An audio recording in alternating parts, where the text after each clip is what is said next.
అమిత్ షా గారు ఒక్క నిమిషం సుజాత గారు, అమిత్ షా గారిని తొందరపడి ఏమీ అనొద్దు. మీరు పార్టీ హెడ్ క్వార్టర్స్తో మాట్లాడుకోండి. భవిష్యత్తులో వాళ్ళతో మీకు చాలా అవసరాలు ఉంటాయి. పైగా ఇక్కడ రవికుమార్ గారు ఉన్నారు, వెంబడే బయటకు వెళ్ళగానే ఫోన్ చేసి చెప్పేస్తారు అమిత్ షాకి, మీరు ఇట్లా మాట్లాడారండి వైఎస్ఆర్సీపీ వాళ్ళని. ఎప్పుడైనా ఏంటంటే కేంద్రంలో అధికారంలో ఉన్న వాళ్ళతోటి అంత ఘర్షణ పడే చెప్తారా? ఘర్షణ లేదండి, చెయ్యవలసింది మాకు రావాల్సిన హక్కులు అడుగుతున్నాం. ఘర్షణ ఎందుకు మాకు? ప్రత్యేక హోదానే వచ్చేది. హక్కుల గురించి మాట్లాడితే ప్రత్యేక హోదానే వచ్చేది కదా. ఇవ్వవలసి ఉంది, దాన్ని ఇవ్వకుండా జగన్మోహన్ రెడ్డి గారు ఖచ్చితంగా సిఎల్పీలో పెడితే సిఎల్పీలో పెడితే ఏం చేశారు చెప్పండి? సుప్రీంకోర్టుకి వెళ్ళారు. మరి సుప్రీంకోర్టుకి వెళ్ళినటువంటి తెచ్చుకోవాలి కదా చంద్రబాబు నాయుడు గారు, తెచ్చుకోవాలి కదా. ఎందుకు వెళ్ళారు మరి? విద్యుత్ చేసుకోవడానికి వెళ్ళారా? టీలు కాఫీ తాగడానికి వెళ్ళారా?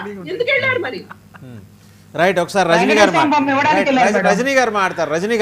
రజనీ గారు సరే, నిన్న అంటే వాస్తవంగా ఏంటంటే ఎక్స్పెక్ట్ చేసింది deputy chief minister Pawan Kalyan గారు కూడా వెళ్తారని అనుకున్నారు. ఆయన వెళ్ళుంటే ఇంకొంత సీరియస్నెస్, వాల్యూ ఎడిషన్ ఉండేది, సీరియస్నెస్ కూడా ఉండేది. అంటే ఇప్పుడు లేదని కాదు, ఇంకొంత వాల్యూ ఎడిషన్ ఉండేది. డెఫినెట్గా డ్రాన్ ది అటెన్షన్. ఉన్నారులేండి, దుర్గేష్ ఉన్నారు, ఇవన్నీ కాదంట్లా. నేనేది ఎనీహో హీరో, ఆ సినిమాకి లీడ్ రోల్ ప్లే చేసే హీరో ఆల్వేస్ ఆయన డ్రా చేసే అటెన్షన్ వేరు. అలాగే డిప్యూటీ సీఎం వెళ్ళుంటే అవతల కూడా డిప్యూటీ సీఎం ఉన్నారు కదా, బట్టి విక్రమార్క గారు ఉన్నారు. అంటే బహుశా వేరే ఇతర కార్యక్రమాలు ప్రీ షెడ్యూల్డ్ ప్రోగ్రామ్స్ ఉండటం వల్ల వెళ్ళలేదేమో, కానీ వెళ్ళుంటే బాగుండేదనే మాట అనిపిస్తుంది. మీరేమంటారు సార్? ఇక్కడ ఇది ఫస్ట్ మీటింగ్ సార్. ఆయన గెలుపు లేకపోతే ఇక్కడ ఈయన గెలుపు, లేకపోతే శుభ పరిణామం, లేకపోతే రాష్ట్ర విభజన హామీల గురించి జస్ట్ అసలు క్యాజువల్ డిస్కషన్ సార్. వీళ్ళిద్దరు కూర్చొని మీరు ఇందా నుంచి విజువల్ లో చూపిస్తే బొకేలా కనపడుతున్నాయి, కలిసి ప్రయాణమే కనపడుతుంది, కానీ భారీ డిస్కషన్స్ అప్పుడే ఎలా సార్? ఫస్ట్ మీటింగ్ కదా. రోజు అన్నదమ్ములుగా విడిపోయి తల్లిదండ్రులు ఆంధ్రలో ఉన్నారు సార్, పిల్లలేమో తెలంగాణలో ఉద్యోగాలు చేసి ఆ జీతాలు ఇక్కడికి పంపిస్తున్నారు. కాదు మీరు నేను చెప్పింది శాంతం వల్ల ఈయన కూడా వెళ్ళుంటే వాల్యూ ఎడిషన్ ఉండేది అని అన్నా, అంతేగాని అక్కడ సాయంత్రం ఈయన వెళ్ళుంటే బాగుండేది. కానీ అక్కడ ఆయన పంచాయతీ షెడ్యూల్ చూస్తుంటే అసలు ఆయన జీతం తీసుకోకుండా ఆయన బాధలు ఆయన చూస్తుంటే మాకే వర్ణనాతీతంగా ఉన్నాయి. కానీ ఇందాక మేడం చెప్పారు ఆ అమరావతి గ్రాఫిక్స్ అంటున్నారు సార్. ఇంకా వీళ్ళు మారకపోవడం ఏంటో మా దౌర్భాగ్యం, మాకు అర్థం కావట్లేదు సార్. ఇంకా కూడా అమరావతి కట్టడాలు గ్రాఫిక్స్ అంటే 7వ అంతస్తు ఎక్కినటువంటి చంద్రబాబు గారు ఇక్కడ కట్టడాలు ఇలా అయిపోయాయి అని చెప్పి మాట్లాడుతుంటే కారణం ఏంటో కూడా వాళ్ళకి తెలియదా?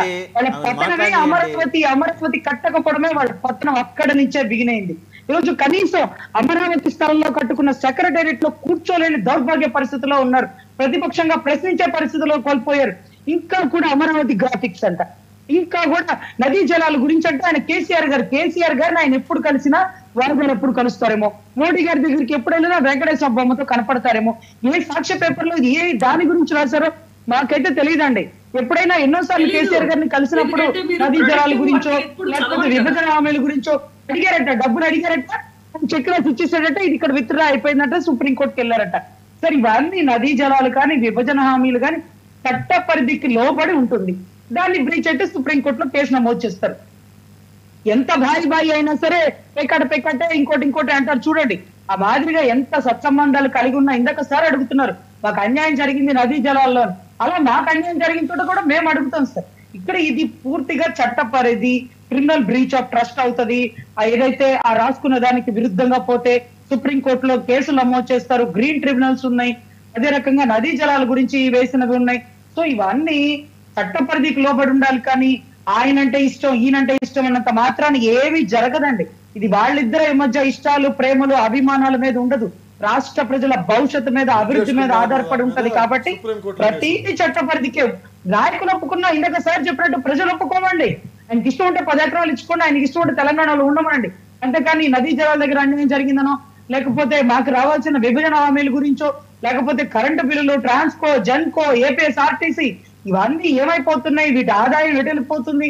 ఇందాక చెప్పినట్టుగా తిరుమల తిరుపతి దేవస్థానంలో కూడా సంబంధించి కర్ణాటక వాళ్ళకి, చెన్నై వాళ్ళకి, అన్ని రకాల వాళ్ళకి కొంత దాని మీద అధికారం ఉంటుందండి. ఒక ఆంధ్రాకే అధికారం అనేది కాదు, అధికారాలు కూడా ఉంటాయి.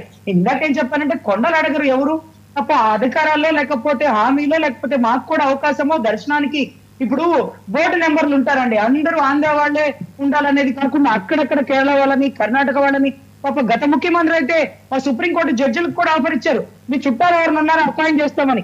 సో ఆ మాదిరిగా ఏమన్నా అవకాశాలు ఉంటే ఇవన్నీ కూడా కల్పిస్తే అన్ని రాష్ట్రాలకి సంబంధించినటువంటి దేవుడండి, అందరి వాడు, పక్కన ఎన్ఆర్ఐలకు కూడా అవకాశం కల్పించినటువంటి పరిస్థితి.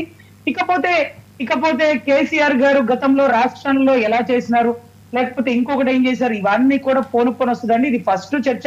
నెక్స్ట్ చర్చకి డిప్యూటీ సీఎం గారు కూడా వస్తారు. రావడం లేట్ అవుతుందేమో కానీ రావడం అనేది అయితే పక్కా అండి. ఊకదంపుడు ఉపన్యాసాలు, సినిమా డైలాగులు చెప్పేస్తూ గడిపేయండి అమ్మా. ఎందుకంటే పాచిపోయిన అమరావతి ఏడుపు మంచిది కాదు. అమరావతి అంటే దేవతల రాజధాని.